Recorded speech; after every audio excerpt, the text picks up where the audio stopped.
మధ్యప్రదేశ్లోని ఛతర్పూర్ జిల్లాలో ఒక అసాధారణ ప్రేమ కథ అందరి దృష్టిని ఆకర్షిస్తోంది.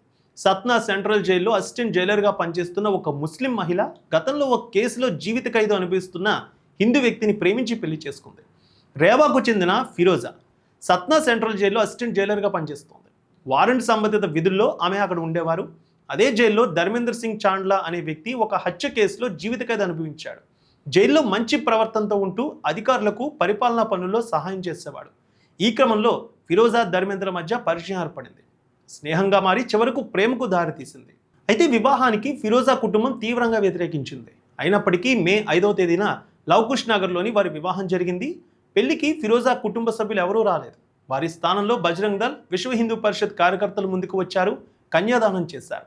వేద మంత్రాల నడుమ 7 అడుగులతో హిందూ సాంప్రదాయాల ప్రకారం ఈ వివాహం జరిగింది.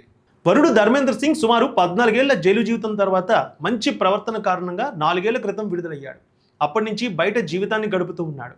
ఇక జైలు అధికారిని మాజీ ఖైదీని పెళ్లి చేసుకోవడం, అందులోనూ మతాంతర వివాహం కావడంతో ఈ జంట కథ స్థానికంగా చర్చనీయాంశంగా మారింది. కొందరు దీనిని ప్రేమకు హద్దులు లేవడానికి నిదర్శనంగా తెలియజేస్తూ ఉన్నారు.